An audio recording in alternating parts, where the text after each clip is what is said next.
इसी को ध्यान में रखते हुए दोनों पक्ष के वार्ताकारों ने पिछले 1 वर्ष में विभिन्न स्तरों पर गहन बातचीत की है। दोनों पक्षों के महत्वपूर्ण और विविध हितों को देखते हुए यह स्वाभाविक है कि दोनों पक्ष अपनी अपनी अर्थव्यवस्थाओं के महत्वपूर्ण और संवेदनशील क्षेत्रों की रक्षा करते हुए सर्वोत्तम संभव परिणाम सुनिश्चित करना चाहेंगे। इन वार्ताओं के दौरान भारतीय पक्ष अपने संवेदनशील क्षेत्रों, विशेषकर कृषि और दुग्ध क्षेत्रों के हितों की रक्षा सुनिश्चित करने में सफल रहा है।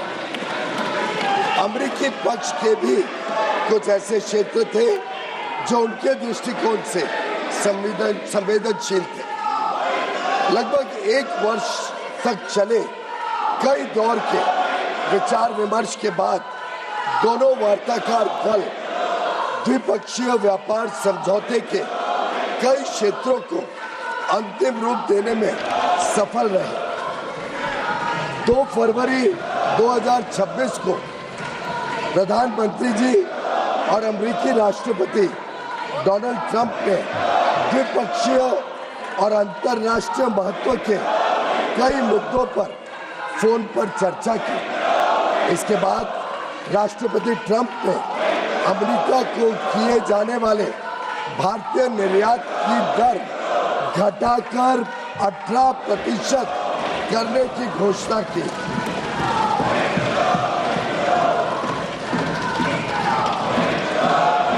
मैं इस बात पर जोर देना चाहता हूं कि यह अमेरिका द्वारा कई प्रतिस्पर्धी देशों पर लगाए गए टैरिफ से कम है, जिससे अमेरिकी बाजार में भारत की निर्यात प्रतिस्पर्धात्मकता में वृद्धि होगी। यह समझौता भारतीय निर्यातकों को विशेष रूप से श्रम प्रधान क्षेत्रों और विनिर्माण में महत्वपूर्ण तुलनात्मक लाभ भी प्रदान करता है। मैं इस सम्मानित सदन के समक्ष यह दोहराना चाहता हूं कि खाद्य और कृषि क्षेत्र में भारत की प्रमुख संवेदनशीलता का पूर्णतः ध्यान रखा गया है। साथ ही यह साझेदारी लघु और मध्यम उद्यमी, MSMEs, उद्यमियों, कुशल श्रमिकों और उद्योग के लिए नए अवसर खोलेगी।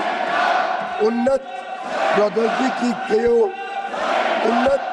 प्रौद्योगिकियों तक पहुंच का सुगम बनाएगी और भारत के make in India for the world, design in India for the world और innovate in India for the world के दृष्टिकोण को साकार करने में सहायक होगी। यह ऐतिहासिक ढांचागत समझौता भारत अमेरिका संबंधों को मजबूत करने और विकसित भारत 2047 की दिशा में हमारी यात्रा को आगे बढ़ाने की दिशा में एक महत्वपूर्ण कदम है और यह दुनिया के 2 सबसे बड़े लोकतांत्रिक देशों के बीच मजबूत जुड़ाव को भी दर्शाता है,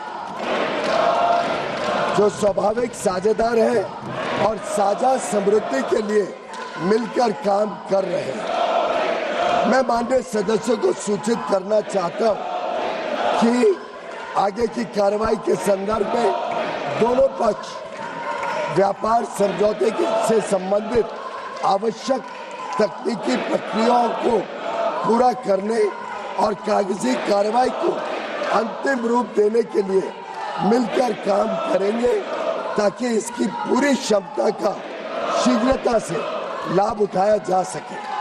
समझौते की विस्तृत रूपरेखा इन प्रक्रियाओं के समापन के पश्चात तुरंत घोषित की जाएगी। माननीय सदस्यों को भारत के ऊर्जा स्रोतों से संबंधित उन मुद्दों की जानकारी होगी जो इस समझौते पर हुई चर्चाओं के दौरान उठाए गए हैं। मैं स्पष्ट करना चाहता हूं, जैसा कि सरकार ने कई बार सार्वजनिक रूप से कहा है कि 140 करोड़ भारतीयों की ऊर्जा आवश्यकताओं की सुरक्षा सुनिश्चित करना सरकार की सर्वोत्तम प्राथमिकता है।